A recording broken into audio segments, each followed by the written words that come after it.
ఇలాంటివన్నీ కాంట్రాక్టర్లు, ప్రైవేటు పరిశ్రమల్లో ఉన్నటువంటి విషయాల్లో దోచుకునే కార్యక్రమాలు ఇవన్నీ జరుగుతూ ఉన్నాయి.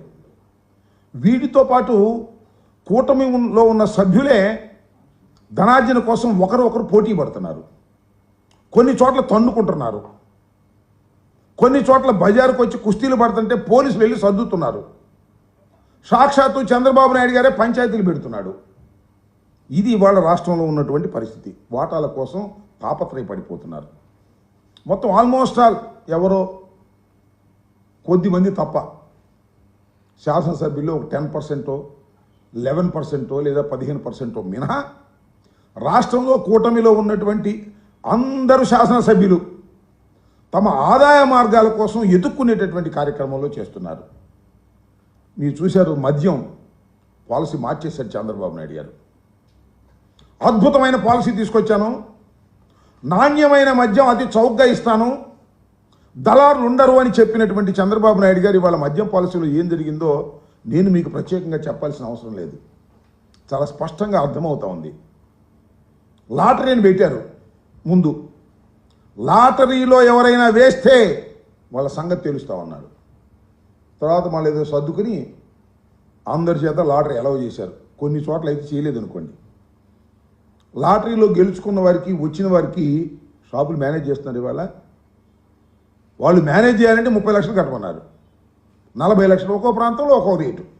ఎమ్మెల్యేలు 30 లక్షలు, 40 లక్షలు, 30% వాటా లేదా 50% వాటా తీసుకున్నారు. తీసుకుని బెదిరించారు. కొన్ని చోట్లయితే మీకు ప్రత్యేకంగా చెప్పాల్సిన అవసరం, నర్సరావుపేట లాంటి పట్టణాల్లో అయితే తగాదాలు జరిగాయి. దాడులు చేశారు బారుల మీద. మా ఎమ్మెల్యేకి వాటా ఎవరా, మీ సంగతి తెలుస్తామని దాడి చేసినటువంటి సందర్భం. ఇవాళ చంద్రబాబు నాయుడు ఎక్కడో మాట్లాడుతున్నాడు, పొద్దు ఇందాకే చూశాను నేను. మద్యం షాపుల్లో ఎవరైనా దళారులు ఏర్పడితే సహించను అంటున్నాడు.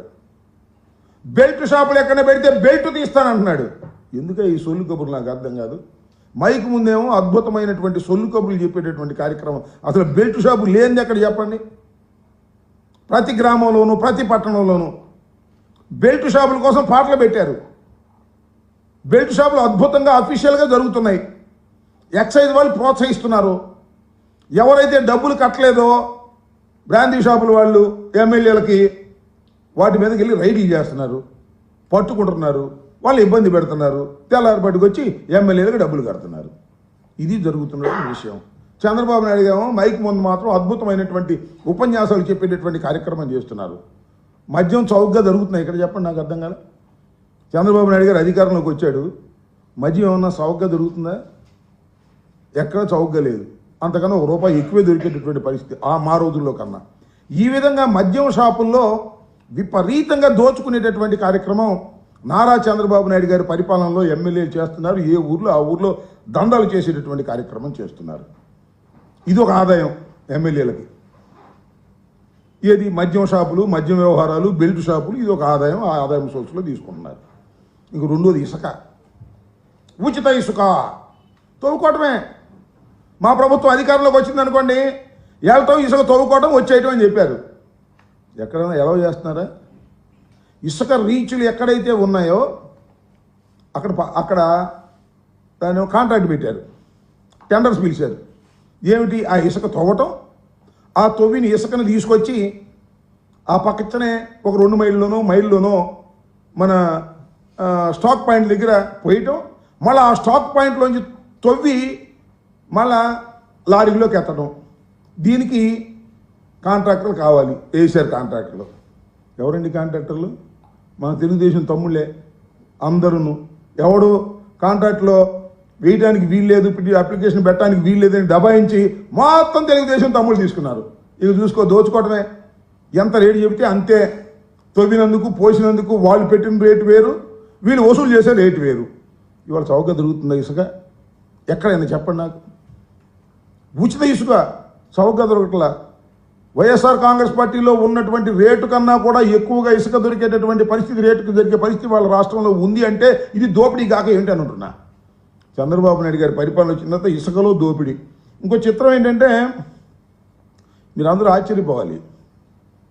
బూడిద కోసం ఫైటింగ్, మామూలు ఫైటింగ్ కాదు. కడపలో కడపకు సంబంధించి రాయలసీమ సంబంధించినటువంటి ఫ్యాక్టరీ ఉంది, విద్యుత్ ఫ్యాక్టరీ. దానిలో అద్భుతంగా యాష్ వస్తుంది, ఆర్టీపీపీ రాయలసీమకు సంబంధించినటువంటిది.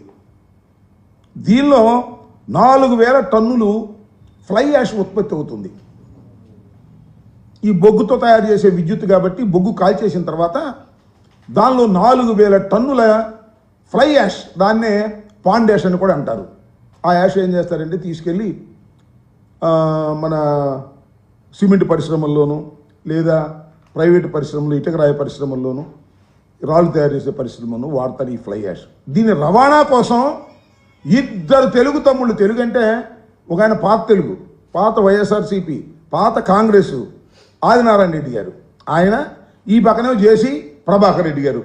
ఇద్దరు మామూలు ఫైటింగ్ కాదు, బూడిద కోసం అద్భుతమైన ఫైటింగ్ చేస్తున్నారు. ఇద్దరు కొట్టుకునే స్థితికి వస్తే, రోడ్డు మీదకి వస్తే ఎస్పీలు, సిఐలు, పోలీసులు మొత్తం కాపలా కాసే పరిస్థితి. పెద్ద రాద్ధాంతమే చేశారు, కొట్టుకునే కార్యక్రమం చేశారు. తాడిపత్రి నుంచి లారీలు వస్తే ఊరుకోనని చెప్పేసి ఆదినారాయణ రెడ్డి, తాడిపత్రి నుంచి లారీలు వెళ్ళి మేము తీసుకురాకపోతే ఫ్లై యాష్ని దీని సంగతి తేలుస్తాం అని ఆయన ఎస్పీకి లెటర్ రాశారు డైరెక్ట్గా. అసలు ఆదినారాయణ రెడ్డి ఎవరు, ఆయనకి ఏం సంబంధం, ఆయన ఏ పార్టీ, నేను తెలుగుదేశం పార్టీలో మొట్టమొదటి నుంచి ఉన్నాను అని. దీంతో పెద్ద గందరగోళం అయిపోయింది. గందరగోళం అయిపోతే ఏం చేశారండి, చంద్రబాబు నాయుడు గారు ఇద్దరికి పంచాయతీకి పిలిచాడు. నిన్నే పాపం ఆదినారాయణ రెడ్డి వచ్చాడు, మన జేసీ ప్రభాకర్ రెడ్డి గారు రాలా, ఏం చేస్తావు చేసుకోమన్నాడు. నేను రానన్నాడు. ఇది చివరికి చంద్రబాబు నాయుడు గారు కూటమి తమ్ముళ్ళు ఆదాయం కోసం కుస్తీ పడుతుంటే, అరాచకాలు చేస్తుంటే, వారి మధ్యన పంచాయతీలు పెట్టే స్థాయికి దిగజారి ఇవాళ వైఎస్ఆర్ కాంగ్రెస్ పార్టీని అన్యాయాలు, అక్రమాలు, దోపిడీలు చేసిందని చెప్పేటటువంటి పరిస్థితికి చంద్రబాబు నాయుడు గారు మాట్లాడుతుంటే నవ్వాలో ఏడవాలో అర్థం కానటువంటి పరిస్థితి వాళ్ళ రాష్ట్రంలో ఉందని ఈ సందర్భంగా నేను చెప్పదలుచుకున్నాను. ఇంత దారుణంగా రాష్ట్రంలో ప్రతి దానికి LM tax, local MLA tax. వ్యాపారం చేయి, లోకల్ ఎమ్మెల్యేకి ట్యాక్స్ కట్టాల్సిందే. ఎల్ఎం ట్యాక్స్ లేక